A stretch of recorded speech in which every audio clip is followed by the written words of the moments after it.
Donald Trump is taking up a lot of space at Canadian tables like this one. Quebec's economy minister met Friday with business leaders and heard firsthand the pain they'd feel if hit with Trump's tariffs. Many of our businesses export in the U.S. Some of them export only in the U.S.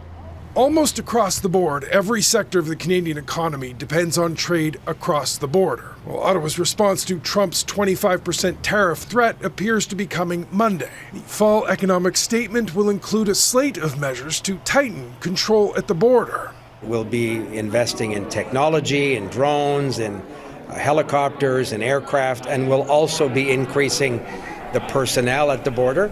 One expected measure is an increased presence of RCMP patrols along the border, but some provinces are suggesting going even further. Alberta's setting up a special patrol unit. Other provinces have called for deploying conservation officers, even soldiers. Saskatchewan's premier is suggesting folding the entire Canadian Border Services Agency into the Canadian military. And then allow your military to help with some of the short-term staffing challenges that we have in that space.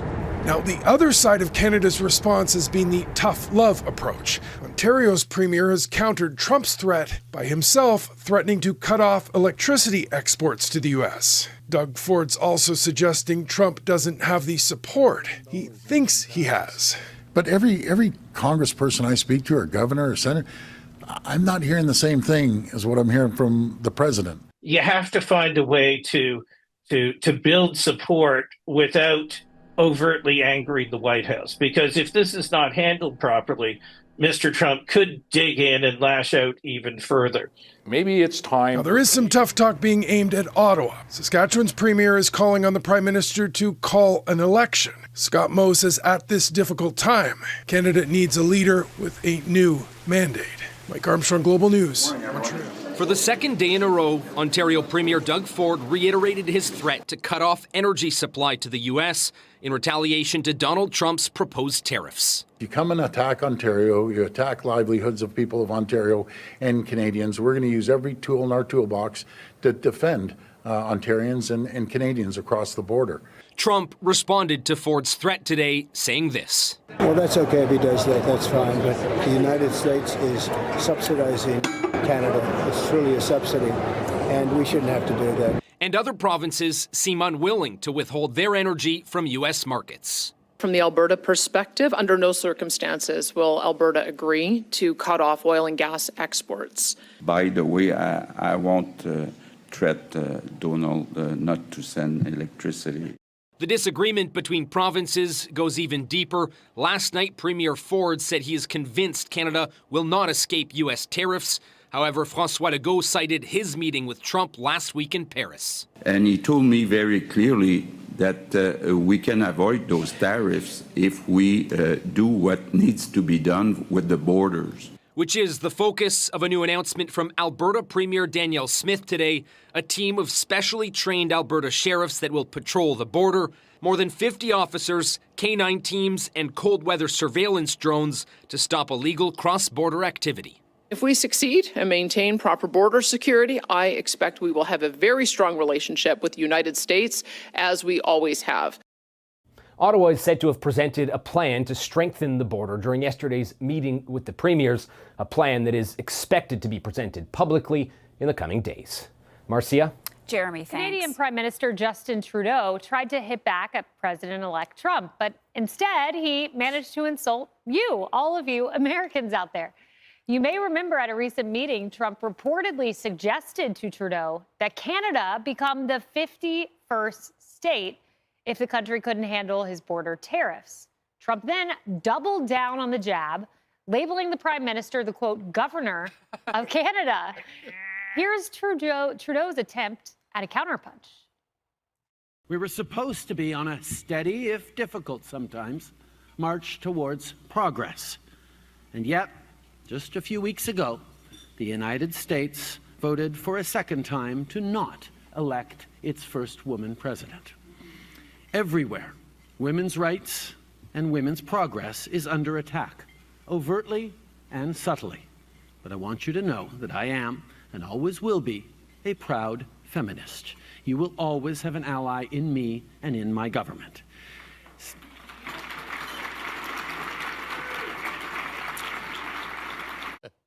Well, he seems very proud of himself right there. I mean, Kennedy, could a counterpunch get any lamer? No, I watched that and I went, wow, Justine Trudeau. What Governor of the Year. What brand of tampons do you use? I'm Oh, my such a goodness. proud feminist. Ask Tim It's Walz. like, my goodness. Ooh, I'm trembling with fear. Please don't invade us with your soy boyness. Lauren, okay, so the Canadian Prime Minister insults all Americans. That's what he did. It just seems so unnecessary. Why are you meddling in our politics and making those comments when you're not very popular at home and you're up for re-election next year? And I was so surprised we didn't play Taylor Swift music on the way in, because remember, it was just a few weeks ago. Trudeau went to the Taylor Swift concert while there were attacks on the police and these pro-Palestinian protests that got out of hand. And he did respond and condemn the violence, but it was so late and so not satisfying. And then he doubles down with this. It's just unnecessary. It is. David, you mentioned your radio programs on in Canada, and your callers are not big fans of Trudeau. No, look, if even in his home district around Montreal, they don't like him anymore. Trudeau is simply not well liked, mainly because he's failed.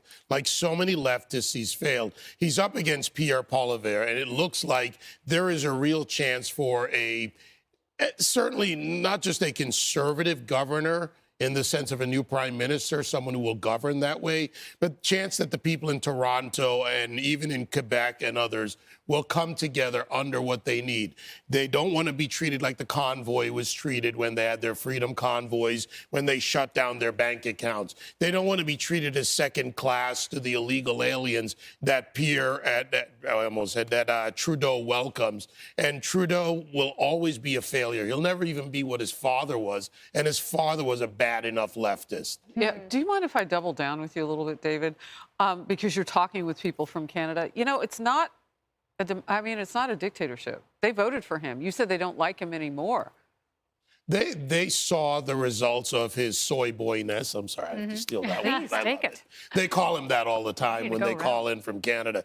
And the fact is they saw what happened. He had a legacy name, Trudeau. That's how he won. He had a lot of support. And to be fair, back then when he was elected, the outer provinces were not as engaged politically. But once they saw what happened, just like we saw people come over to the non-leftist side in America, away from the Democrats, away from Kamala, towards Trump, Canada's now doing the same thing. And for the record, there are a lot of proud Canadians. They play a lot of pond hockey. That's what's going on now. But a lot of them don't mind our relationship. They love our relationship. And I welcome you. 51st state, come on in. Yeah, and I mean, Harris, maybe, just maybe, American voters rejected Hillary Clinton and Kamala Harris, not because of gender, but because they didn't believe in their plans for the country. No, that's exactly true. I mean, this was not a cry against women, although Hillary Clinton even had trouble getting women on the left to come to some of her events here in New York City. I mean, I remember that. I remember those rather empty events. No, it's about policy. It's about leadership. And yeah, you know, there's the quotient of likability. It's not even about that in the end. People want to be able to afford food. They want to have a pathway to the American dream. And they didn't see it through those two women. And I don't even think they were all that similar. I mean, the Democrats put up very different women. So it isn't like they had some gender thing in common or anything in common other than their gender. They just chose differently. And timing is everything. It was time for Kamala to sit down. Well, it's to sit down. And maybe, Trudeau, instead of insulting your greatest ally, you could work on rectifying the trade imbalance. That's going to become a problem for you January 20th. Unidentified drones were spotted over a U.S. airbase in Germany and sensitive industrial sites, including arms makers and chemical plants. That's according to the Spiegel News magazine, citing a confidential report by German security authorities. The report flagged numerous drone sightings made in the evening hours of December 3rd and 4th over the airbase. It's unclear who was flying the drones. And this comes as similar reports of unidentified drones have been made across the U.S., including New Jersey and Staten Island. Officials in Staten Island today called for the NYPD to investigate the sightings and are asking the federal government for more transparency when it comes to drones and unmanned aerial systems. And a series of suspicious and unusual sighting of drones near U.S. bases in Germany has put policymakers and military officials on edge. Unidentified drones have been sighted over sensitive industry locations and the U.S. Air Base at Ramstein in Germany in recent weeks. This as per Der Spiegel news magazine. The magazine has cited a confidential report by German security authorities. According to Der Spiegel, the report by German authorities flagged various drone sightings made in the evening hours of the 3rd and the 4th of December over the airbase. A security source told Reuters that the report on drone sightings over Ramstein was correct. The German Defense Ministry declined to comment on the report. German intelligence officers have also issued a warning that the nation is vulnerable to potential sabotage attempts due to its backing of Ukraine in its war with Russia. And recent security events at the military installations have heightened the concerns. Der Spiegel also reported unexplained drone sightings over locations belonging to German arms manufacturer Rheinmetall and a chemicals group. Janice, the cause of this disease is still unknown. They don't really know a lot about what's happening with it, but what do we know about what's been spreading? So cases have been reported since late October. We're talking about 6 weeks already, which is a bit of a concern because that's a fair time lapse in terms of actually getting diagnostics done.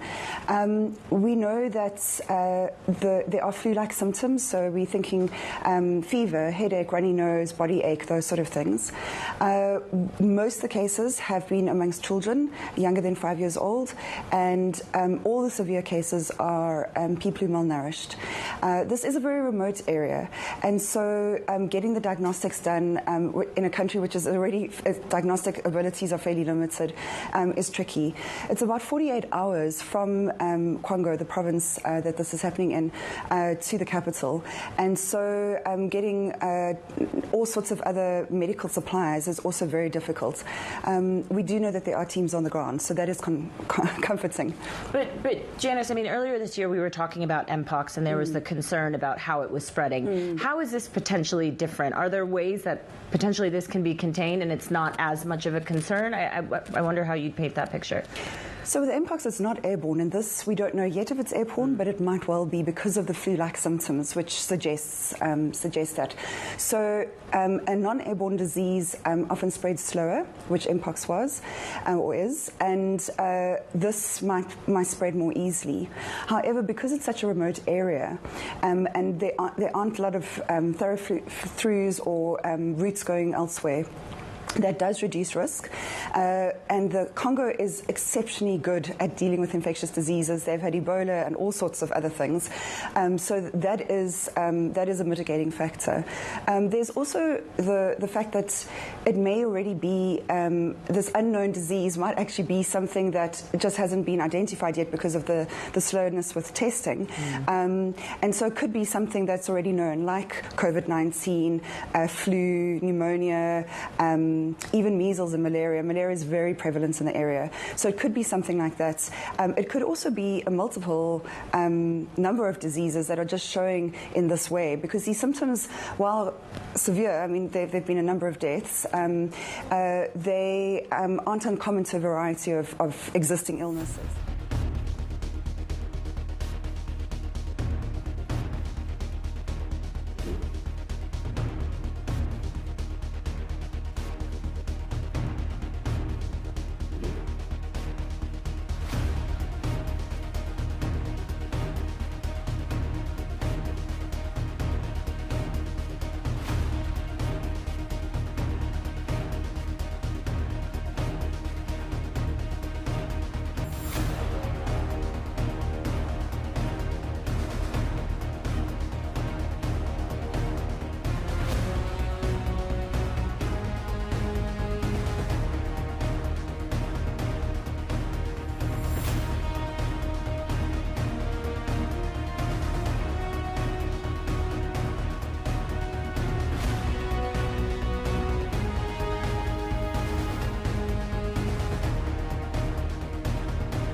Google has just unveiled a new quantum chip named Willow, which they say can perform a standard test in less than 5 minutes, something that would take even today's fastest supercomputers 10 septillion years to accomplish.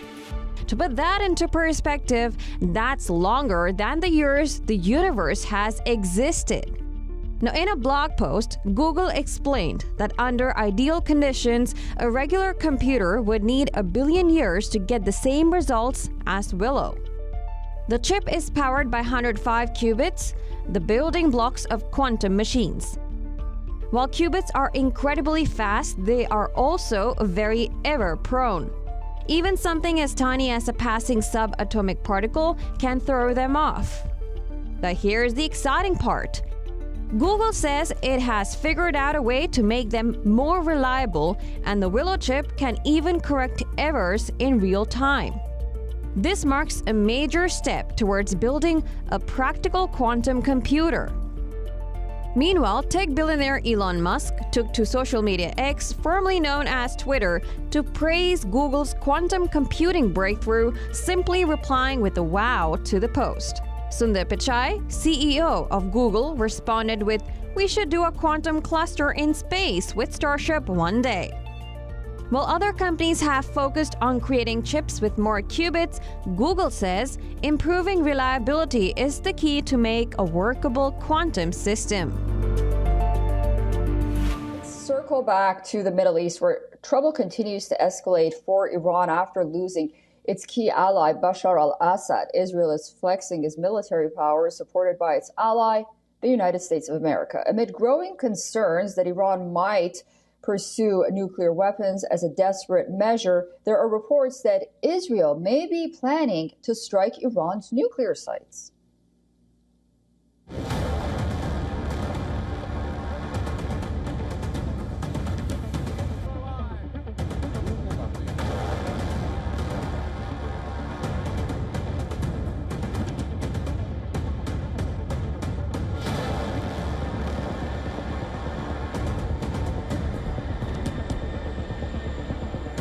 The historic events we witnessed today are a chain reaction to the pounding of Hamas, the decimation of Hezbollah, the targeting of Nasrallah, the blows we delivered to the Iran regime's axis of terror. And all this came, as President Trump pointed out this week, because of Israel and its fighting success. Netanyahu's third video message in recent months in English with Farsi subtitles. The Israeli Prime Minister, in a direct address to Iran, claimed that Iranian leaders spent over $30 billion supporting Bashar al-Assad in Syria before his regime collapsed into dust. He even expressed confidence that one day Iran will be free. So what fuels Netanyahu's growing confidence? The collapse of the Assad regime, which had ruled Syria for over 50 years, has left Iran without its strategic foothold in West Asia. Moreover, Iran's influence through its proxy Hezbollah has already been severely weakened in Lebanon. On top of this, Iran has been battered by 2 rounds of aerial strikes by Israel. Some experts now believe that Iran may be considering the development of nuclear weapons as the ultimate deterrent against Israel in the region. As concerns grow over Iran's potential pursuit of nuclear weapons, there are reports that Israel is preparing plans to target Iran's nuclear facilities.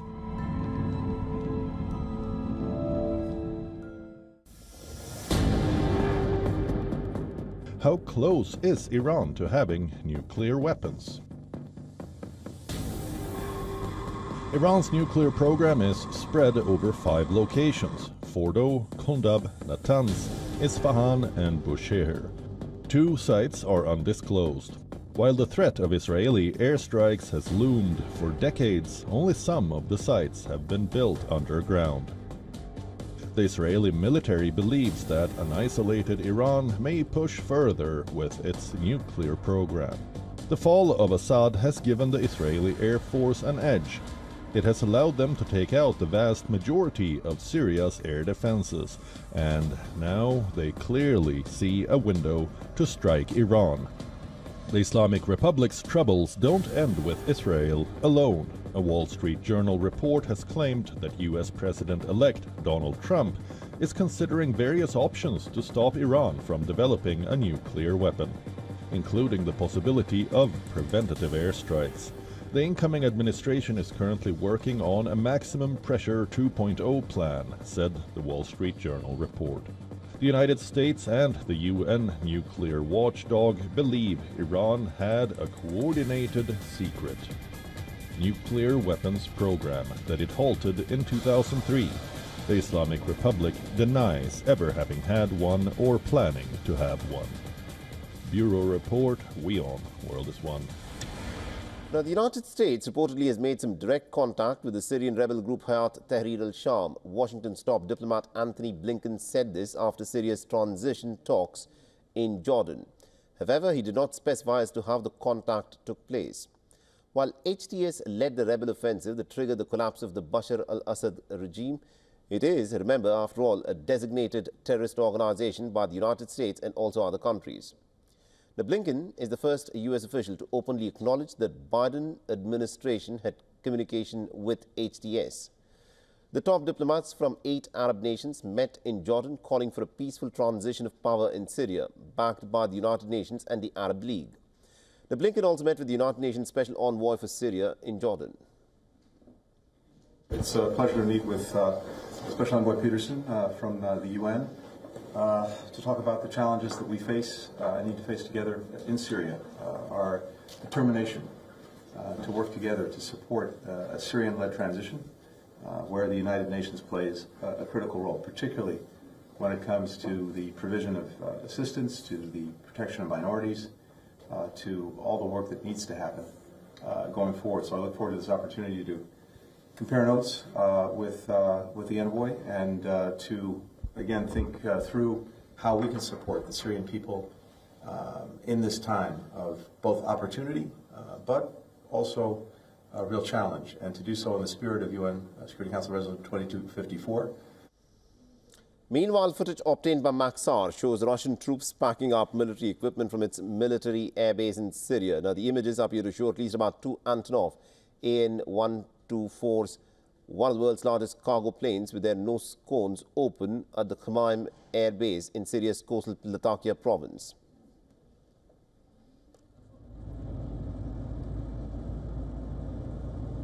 And cargo trucks with Russian flags were also seen leaving Damascus. The Kremlin has said that its focus since the fall of Assad is to ensure the security of its military bases in Syria and also its diplomatic missions. Now, since Sunday, remember, the state of Israel has launched hundreds of airstrikes across Syria in its bid to completely destroy Syria's military and other critical infrastructure. The Israelis have also sent in Israeli troops to capture territory even beyond the Golan Heights.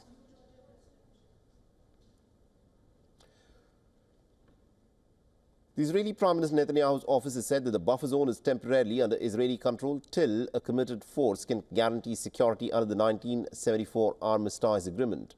Now, Turkey says that it has urged Russia and Iran not to intervene militarily when the rebel forces press the offensive against Assad. Now, both Moscow and Tehran have been key Assad allies since the civil war in 2011. Now, the Turkish foreign minister has said in an interview that the rebels would have won even if they had come to the government's aid. But the outcome would have been far more violent. Now, Turkey has also announced that its long-closed Damascus embassy will reopen on Saturday with a new interim envoy and staff already dispatched to Syria. The swift collapse of Bashar al-Assad's regime in Syria is threatening a key Russian airbase that Moscow has depended on to project influence throughout Africa.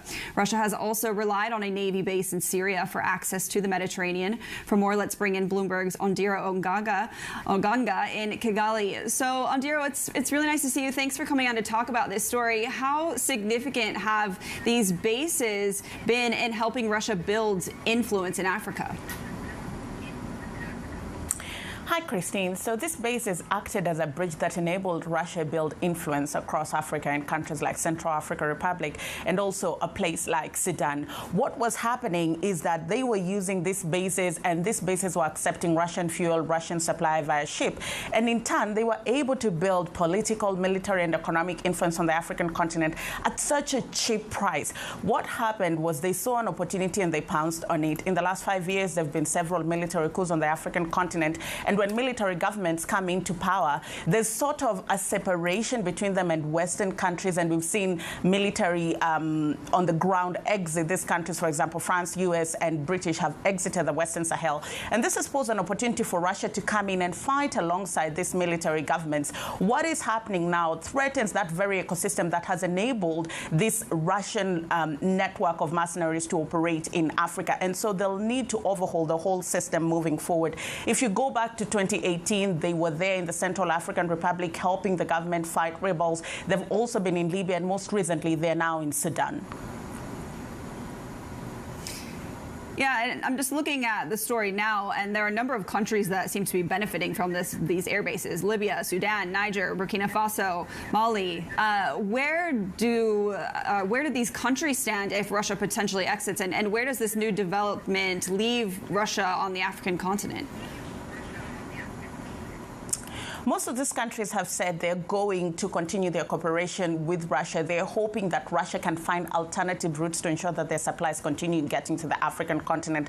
Libya could be one of those alternative routes. Russia has 4 bases there. The problem is that it's too far from Russia, and also there are airspace restrictions in Europe that will sort of hamper Russia being able to transport their supplies to the African continent via Libya. The other alternative will be Turkey. They've previously allowed supplies to fly through the airspace heading to Libya. But then again, Turkey and Russia have conflicting interests on the African continent. And so 100% partnership is not likely to be possible. But there's also something to be said about Russia. They're not doing a charity case on the African continent. They are also gaining from being here. They've been paid money to fight alongside these forces. And there are also resources that they have their eye on. Niger has uranium. Burkina Faso and Mali have gold. Central African Republic has gold and diamond, and Sudan has oil. So they have everything to benefit by being here. Chances are they're likely to take a step back, regroup, and see how they'll continue their operations in Africa.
نعم، خسر حزب الله في هذه المرحلة طريق الإمداد العسكري عبر سوريا.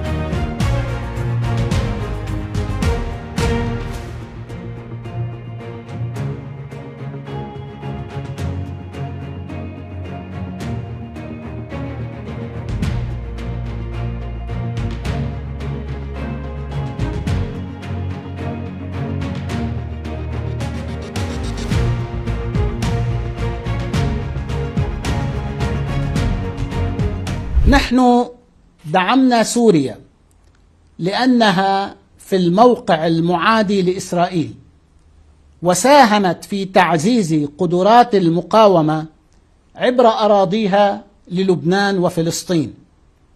أما الآن فقد سقط النظام على يد قوى جديدة. نحن لا يمكننا الحكم على هذه القوى الجديدة إلا عندما تستقر وتتخذ مواقف واضحة وينتظم وضع النظام في سوريا. نحن نقول بأن بعض ما نرغب به نذكره من باب الرأي والموقف.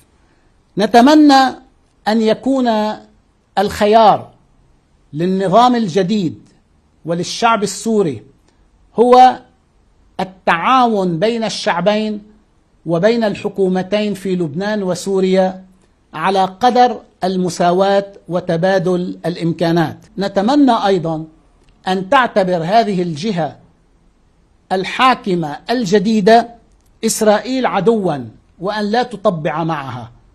هذه العناوين هي التي ستؤثر على طبيعة العلاقة بيننا وبين سوريا. من حق الشعب السوري أن يختار قيادته وحكمه ودستوره ومستقبله، ونتمنى أن يتوفق لخيارات لا يتحكم بها أحد من الدول الأخرى التي لها أطماع في سوريا والتي تريد أن تخدم العدو الإسرائيلي.